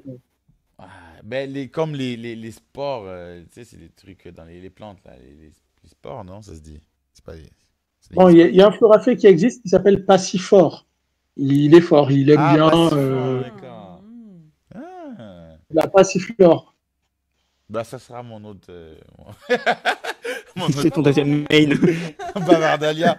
Bavardalia et eux, c'est la bonne équipe, tu vois, au sport. Un qui parle, ça distrait, et l'autre qui agit, quoi. Alright, bon, ça c'est super génial. Ça, tu vois, c'est ça que j'aime bien, c'est que quand on a quelqu'un qui est passé par tout ça, il a les petits filons comme ça à donner, quoi. Bon, ouais, là on commence à arriver vers la fin de l'émission et il y a l'agent de Djané qui tape à l'oreillette. Un truc que je voulais dire avant, bon, on a commencé avec la question de l'actu musicale. Est-ce que tu as des recommandations musicales à faire, à nous donner? Recommandations musicales, je vais peut-être vous surprendre, hein, mais j'écoute beaucoup Migos en ce moment. Ah bah, une valeur sûre. Hein. Moi, j'ai écouté l'album. Hein. Je le trouve pas mal. Commercial, et quand on traduit les textes, c'est plat, c'est pas forcément... c'est pas fait pour ça, c'est ça en fait qui est bien. Enfin, qui est bien. Oh my god. Ça c'est bien, ça rejoint un peu ce que je disais tout à l'heure par rapport au livre. Parfois, on n'a pas envie de réfléchir, on a juste envie de souffler un peu et ça donne une espèce ça donne une bonne énergie. Bon, il y a lui, il y a bien évidemment dans un autre registre, il y a Kendrick Lamar. Évidemment. Et pour moi, est le nouveau visage du hip-hop. Hein. Exactement. Ouais. Et lui, dans 20 ans, on en parlera comme on parle de Jay-Z aujourd'hui, Nas ou bon, je m'avance peut-être un peu trop, mais peut-être. Il y a pas plus tard que quelques mois, Izoud me disait ouais mais Kendrick Lamar dans 2 mois on n'en parle plus. Donc j'aimerais savoir. Kendrick Lamar pour moi il va pas durer. Hein. Mais il dure depuis. Non, on parle pour moi là, mais il dure déjà. Je lui ai donné combien? C'est 2 ou 3 mois. Ça fait déjà 5 ans qu'il Ouais, ça fait déjà un moment Non, qu'il a mais perdu. je lui ai dit. Moi, j'ai écouté le Non, premier mais album, hein. j'ai dit ça il y a pas longtemps, là. Non, non, Kendrick Lamar, il a sorti ses 3 albums, hein, c'est ça? Même Ouais, plus, Non, il c'est y a pas 3 albums, longtemps, 3 je lui ai classiques. donné 2-3 4. mois encore. 4 ou 5 Quand même, je sais tu plus. prends en compte l'époque Kedot, il en a sorti 4. Pimp a Et les Butterfly, 3 derniers ont été des succès. Et Oui, c'est mais moi rare aujourd'hui de voir des j'aime auteurs bien ces qui textes, sont hein. Souvent acclamés par la. j'écoute tout ça, mais je pense que Kendrick Lamar, là, son air là, il va pas trop durer. Bon, après j'aime bien ces textes, par contre je les nuance, par exemple avec le niveau actuel, hein. Je trouve que Kendrick Lamar a de beaux textes, il a de beaux textes, mais c'est pas non plus le texte les plus ouf que j'ai connu au niveau rap, tu vois. Je trouve pas que ce soit les textes les plus ouf, mais justement de ce qu'il y a en ce moment. Actuellement, et oui, ce il qui domine au niveau dans texte. ce qui marche D'accord, actuellement oui. surtout. Parce qu'il y Tu veux a dire qu'il n'y a plein pas de peut-être concurrence aujourd'hui pour lui? Pardon? Aujourd'hui, c'est pour ça qu'il est auréolé de cette espèce de. Exact. En fait, c'est comme la barre est très basse, bah du coup, on le met en lyriciste, tu vois. Mais je pense qu'il n'a pas un gros niveau et que du coup, ça risque de tomber, ça. Parce que au fur et à Oui, mesure que ça va mais évoluer, là, bah, tu parles seulement pour l'aspect lyrique, Ce que je veux mais il dire, n'y a c'est pas que ça. qu'entre les albums. En termes de créativité, il est sur une autre planète, le mec. Ouais, ça c'est clair. Parce qu'entre les albums, ça a été quand même assez Sorti différent. ses albums en même Tu temps que regardes. Nas, par exemple, dans les années 90. Mhm. Tu penses qu'il aurait pu les concurrencer ou pas? Non. Ah non. Je pense qu'il aurait été vu comme De La Soul, par exemple. Tu vois ce que je veux dire? Suffisamment de texte, beaucoup de créativité, tu vois. Bon, De La Soul, ils ont été vraiment très forts dedans. Ils ont été comme au niveau de Outkast, c'est des rappeurs qui sont vus comme ça, tu vois. Mais je ne sais pas s'il aurait atteint Nas. Je pense qu'à l'époque, ça aurait été vu commercialement et ça serait estompé, tu vois. Là, actuellement, ce qui est bien, ce qu'il est arrivé, il a mis assez de créativité, comme il dit Aquarius dedans, pour donner envie d'écouter ses paroles à la nouvelle génération. Tu vois ce que je veux dire? Et l'ancienne génération se dit, bah, voici un qui reste quand même avec les valeurs qu'on aime bien dans le rap, tu vois. Donc, eux, ils se sont dit, ah ben voilà un gars que nous, on veut voir. Voici le hip-hop qu'on aime bien, tu vois. Au moins, il se rapproche le plus de ce que nous, on apprécie. Donc, eux, ils l'aiment bien. Les jeunes aiment bien parce qu'il y a assez de rythme, assez de créativité, assez de bizarre pour qu'ils puissent se sentir un peu Ouais, mais concernés. c'est surtout le dernier album qui était un peu bizarre dans le sens là. Mhm. Les premiers albums, ils étaient pas bizarres. Enfin, il Alors- n'avait pas ce côté enfin, c'était engagé. Mhm. Là, je trouve ça plus engagé qu'avant. Mhm. Et je trouve que ses clips, surtout, sont plus engagés qu'avant. Enfin, ça dure quand même depuis 5 ans, je trouve que. Mais non, mais on n'a pas fait, ça fait pas 5 ans qu'on fait le débat, hein. Et alors? On a fait le débat récemment, je lui dis, il lui reste encore 2-3 mois. Mais il est-ce va que je pas durer. disais que t'avais tort? Ah, mais parce que tu me Ça parles dure. depuis tout à l'heure, tu me dis ça fait 5 ans, ça fait 5 ans. Ah, mais mais je te parce dis- que ça fait 5 ans! Oui, mais non, mais c'est pas ça que je dis. Quand je dis qu'il va faire 2-3 mois, tu me dis ça fait 5 ans. Ben alors, ça veut pas dire qu'il va Mais c'est mourir pas à partir une de réponse. Donc tu penses que sa durée de vie, c'est 5 ans et 2 mois, quoi. Ouais, c'est ça. Ah, voilà, 5 ans et 2-3 mois, il va y passer. Non, parce que voilà, je trouve qu'il va s'estomper au niveau truc. Mais ce que j'aime bien, moi j'ai bien aimé Lambi, John Kilma, Vibe, c'est un de mes sons, bref, tu vois, de la nouvelle génération, bien sûr. Mais je trouve qu'il va s'estomper. Le gars que moi je compte voir, je sais pas s'il va monter, mais celui que moi je regarde, c'est Vic Mensa. Pour moi, je Orange préfère Soda. Vic Mensa à Kendrick Lamar, moi. Mais de loin, hein. Vic Mensa. Il faudrait écouter son son There is a lot going on. J'aime bien quand il rappe, j'aime bien son style à lui, tu vois. Et il a bien embrassé un style qui peut maintenir longtemps. Je trouve qu'il sera bien durable, quoi. Enfin. Des rappeurs comme Vic Mensa, c'est qu'ils n'ont pas forcément un gros label derrière. Bon, tu me diras, Kendrick Lamar, Top Dog Entertainment, c'était un peu pareil au début. Mais Vic Mensa, il est là depuis quoi? Depuis 5-6 ans, mais ça stagne un peu, j'ai l'impression, au niveau popularité. Non, je pense qu'il a... En fait, il a un style qui ressemble un peu trop à l'ancien style. Il n'a pas encore assez de son. Bah, là, il a sorti un nouveau son d'ailleurs en featuring qui est un peu banger comme ça, comme il aime bien Aquarius, qui va peut-être même faire Ah, plus c'est faux. qui va faire un peu plus de boom, enfin qui aura plus de popularité que ses anciens titres. Je pense qu'il est un peu trop classique pour la génération actuelle, tu vois. Ouais, c'est ça. Et la génération actuelle préfère le rythme la forme au fond, quoi, tu vois. C'est pour ça que maintenant, tu peux avoir Gucci Gang, Gucci Gang, Gucci Gang, Gucci Gang, un son comme ça qui va percer, tu vois. avant, ça allait être difficile de faire Gucci Gang, Gucci Gang, Gucci Gang, Gucci Gang, et puis aller Enfin, Can't Touch This, c'était quand même pas. Mais Oui, Can't non, Touch non, This, c'est c'est vrai pas que considéré comme un son Jump rap. Around, c'est. Ben, Jump Around. C'est pas considéré comme des sons rap, ça. Eh ben, considère pas Gucci Gang comme un son rap, et puis voilà, c'est réglé. Exact, mais maintenant, les gens mettent ça dans le rap.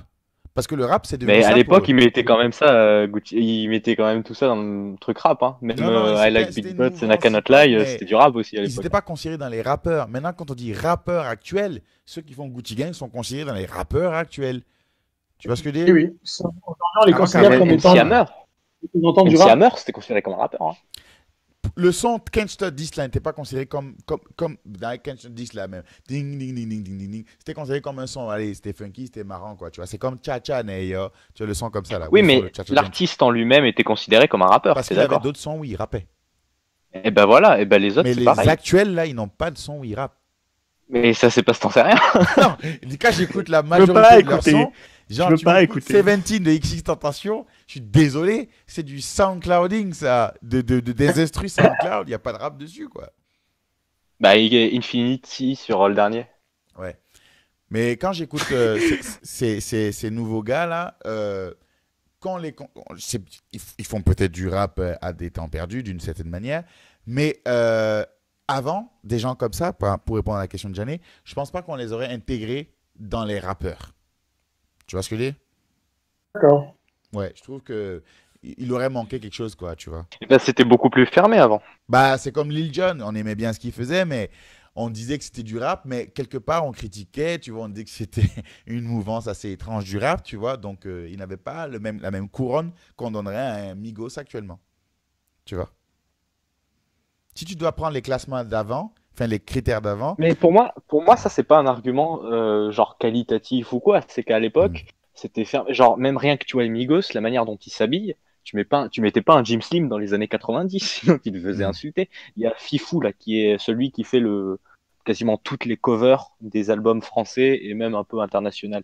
Il a dit clairement, quand il a réalisé la cover de Batterie faible de Damso en 2016, la police, elle est en rose. Et lui, il fait ça depuis 90. Il dit jamais à l'époque, tu pouvais imaginer qu'un album de rap contienne du rose sur la cover. ça c'est pas vrai. Et pour moi, c'est une bonne chose, ça. C'est Ah pas si, vrai, bah, parce c'est que lui qui faisait les Cameron covers à utilise l'époque. le rose depuis très longtemps. Mais Tu connais Cameron? Ouais. Ah, mais oui, il s'habille en rose, oui. Cameron, il utilise le rose depuis très longtemps. Au niveau de sa police, au niveau de ses vêtements. Et depuis très longtemps, il représente le rose. Donc, c'est pas vrai ça, ce qu'il a dit, ton rappeur. Là. C'est pas un rappeur, c'est celui qui fait les covers des albums. Bon, celui qui fait les covers, là, c'est pas vrai. Parce que Cameron, il utilise du rose depuis longtemps et puis il n'y a pas de Et est-ce que problème. tu as 3 autres exemples? Je Ouais, voilà, n'ai pas t'en as forcément... Je Parce sais même que- pas ce qu'utilise Nas en couleur. Non, mais parce que Hmm. non, mais parce que ce que je veux dire, c'est que si tu as un rappeur qui en a fait son fonds de commerce, ça compte pas. C'est qu'un rappeur qui fasse une police rose en mode comme ça, c'est normal, ça ne se faisait pas. Et quand quelqu'un le faisait, c'était son fonds de commerce, Un c'était standard. sa Bah, charte je pense pas graphique. avoir vu quelqu'un Ouais, utiliser ça. du jaune aussi, tu vois. Mais jaune, ça c'est pas connoté rose, quoi. Bah, jamais T'imagines vu un quelqu'un Young utiliser- Thug dans je les pense années pas avoir vu 90? des gens utiliser du violet, je pense pas avoir vu des gens utiliser du jaune, je pense pas avoir vu beaucoup de bleu ciel, tu vois. Je sais pas, moi, il y a plein de couleurs que je pense pas avoir vu, quoi. Donc, je pense pas que Ah oui. ce soit un revendicateur de je ne sais pas quoi. Si tu me parles du style vestimentaire du Migos, même, je peux être d'accord. C'est un style perché. Mais c'est un style qu'il y avait à l'époque. Parce que n'oublie pas que le hip-hop, il descend du disco. Tu vois? Ouais, Et non, mais disco, c'est pas c'est d'accord. slim, Mais chemise avec torse voyant. Donc, c'est style. même Young Thug qui met des jupes, tu penses que dans les années 90, il aurait été considéré comme un rappeur, quelle que soit sa musique?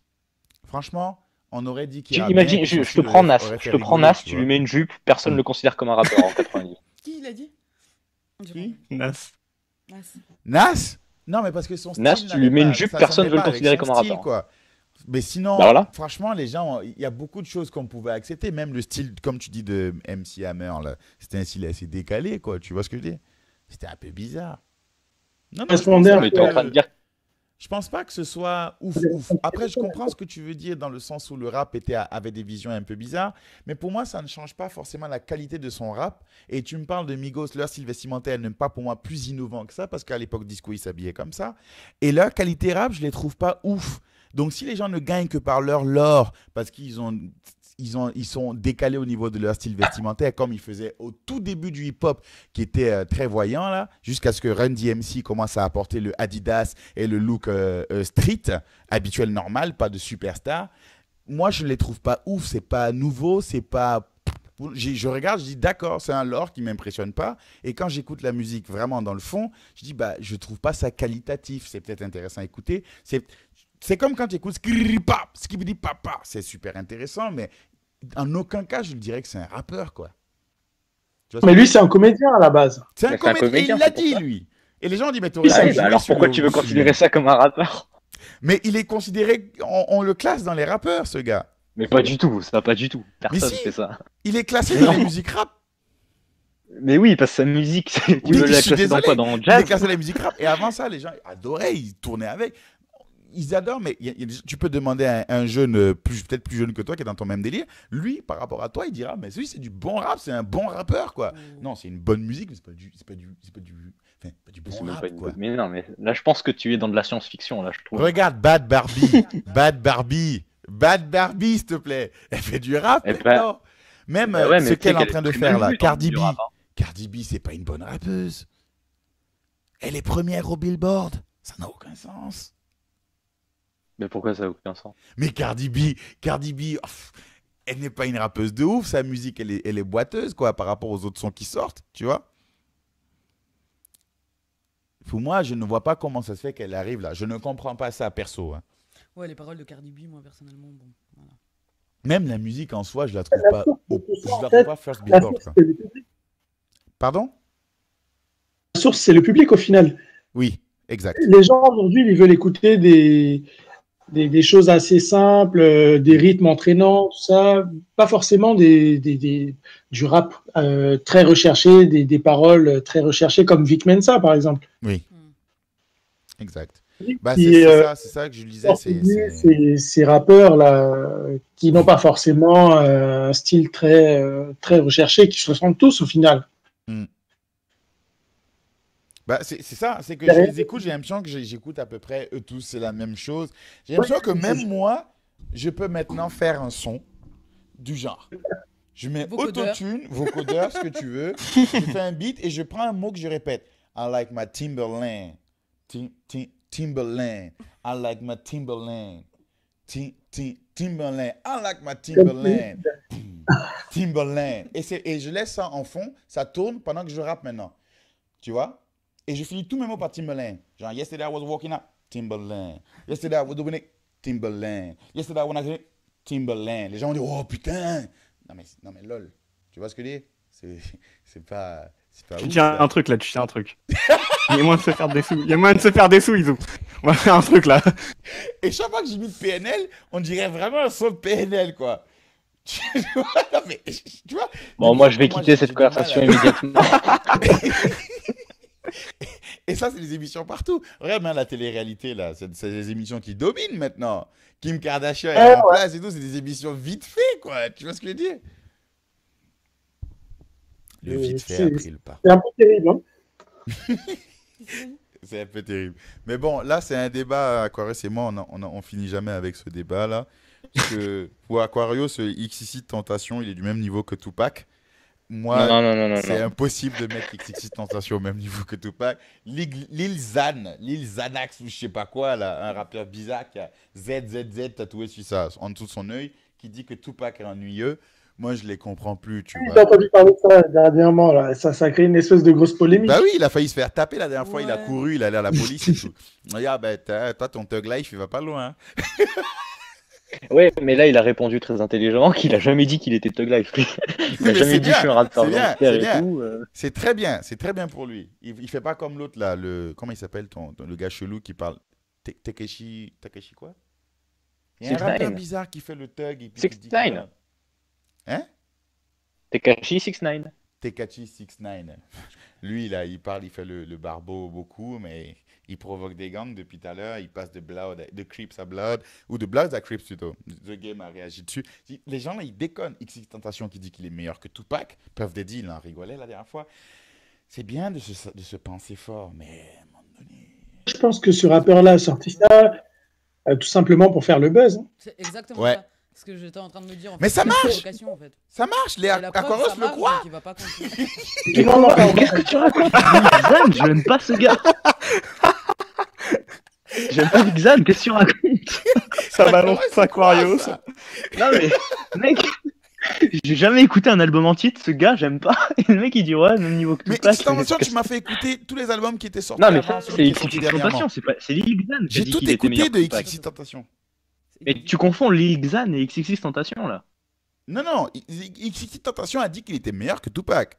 Ah non, DJ Academics lui a dit, il parlait de diversité musicale dans le sens où lui, il va faire du rock, il va faire tout ça, et il y a un mec dans un chat qui a dit comme Tupac, et il a dit non, non, je vais bien plus loin que Tupac à ce niveau-là. Fin de l'histoire. C'est tout. Ok. Il a jamais mais dit c'est je suis Issou, meilleur que voilà. Tupac, je rappe mieux Tu, que tu lui. racontes pas les vraies histoires, Issou. Attends. Tu racontes mal en fait, c'est pour ça. Allez. Voici XXX l'article. Tentation, il y a que ça. L'article sur Complex. Lil Xan, I'm better Lil Xan, than on lui a Tupac, bro. ouais, bah lis l'article maintenant. Écoute la vidéo parce que c'est un extrait d'un live. Please don't compare me to him. Please don't. Ouais. I'm better than Tupac, bro. Mhm. Et Déjà, est-ce que c'est t'as le pas mon contexte bro. maintenant? On va. Mais il a dit bro parce qu'il a dit ça avec aucune méchanceté parce qu'il parlait juste de l'aspect diversifié. I'm better than Tupac, bro. He says at à 30 secondes. Please don't compare me to him. Please don't. Tupac can't make rock music. Tupac couldn't do that. Tupac didn't do that. Tupac was a dancer and a poet and a rapper. Tu vois? Mm. Déjà, c'est tout de suite plus clair. Non, non. Pour moi, la première phrase, I'm better than Tupac, ça veut dire quoi? Oui, mais ça, c'est la première phrase qui est citée, mais t'as pas ce qui a été He's dit not avant. better than C'est- Tupac at any point. Bah, sur l'aspect diversifié, si. Tupac, il faisait pas du rock, il faisait pas du hardcore, il faisait pas du Mais metal, faire il du faisait rock, rien. quel rock il fait même temps, X-Tentation là? À part mettre. Non, mais tu vois, c'est ça qui m'agace là. C'est que quelqu'un met du reggae, il dit 2-3 mots, il fait du reggae. Quelqu'un met du rock, il dit 2-3 phrases, il fait du rock. Quelqu'un. Because I get prend 1,000 X-Tentation, messages il prend every une mélodie de million to SoundCloud, 1,000 il fait messages genre. every day of these bri, kids saying bri, you are the dessus. only Ah, il reason chante. I hang on. Tu Yeah, l'as. There's X-Tentation, tu l'as mis, tu as dit que c'était un bon chanteur. C'est There's pas un bon art. chanteur. Does your Yeah. art will Quelle it heure c'est pas go un bon chanteur? elsewhere? Will it go Elaborate. to like for example with Attends, Tupac? attends. His art was more than music. We saw him. He was Voilà. Non, non, non, parce que là, directement, toi, tu le mets en tant que chanteur pour 2-3 mots qu'il a mis sur un instru sur SoundCloud. Et je trouve que ça fait un peu bizarre. Bon, Mais si c'est si simple que ça, fais-le, et comme ça tu seras millionnaire, gros. non. Et Non, non, voilà. mais tu Mais sais, il sera Ah, pas d'accord. rappeur. il y a plein de choses pour se faire de l'argent qu'on ne fait pas. Hein. J'aurais pu braquer des gens, j'aurais pu me prostituer, il y a plein de choses qu'on peut faire. Ouais, Mais- sauf que tu fais de mal à personne si juste tu prends une instru Se SoundCloud prostituer, et tu fais de mal à personne. Bah alors T'es pas d'accord?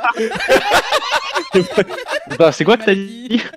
Se prostituer, tu fais du mal à personne, mais vas-y, Non. une meuf, bah prostitue-toi. Non, mais tu mets ton honneur en jeu et puis c'est illégal donc. Quel honneur quand ça, même. quel honneur. Ouh, qu'est-ce que tu dis? Qu'est-ce que tu dis? Bah, Ne slut c'est pas une shame pas, question s'il te plaît. d'honneur, pourquoi tu le fais pas, gros? Quel pays, au final? Tu pars faire des streams et tu montes tes boobs là, ça rapporte, mais c'est pas toutes les filles qui le font. Hein. Pas pour autant que tout le monde le fait. Bon, de toute façon, ça c'est notre sujet qui finira jamais. Parce que moi, pour moi, XXXTentacion n'est pas meilleur que Tupac. Et Tupac n'est pas Mais un pour homme. moi non plus, je te rassure. À partir de là, moi je trouve que c'est un peu bizarre. Vos artistes là, ils savent plus ce qu'ils disent. Vos artistes. Parce que c'est pas les miens, je me dédouane de ça. Bon, ben on va faire Ouais, le c'est remix. ça, Hein, on va c'est- taper je Flora les connais Fé, pas, ces Flora Fé, mecs-là. Flora Fé. Flora Fé, Flora Fé, Flora Fé. Voilà, donc.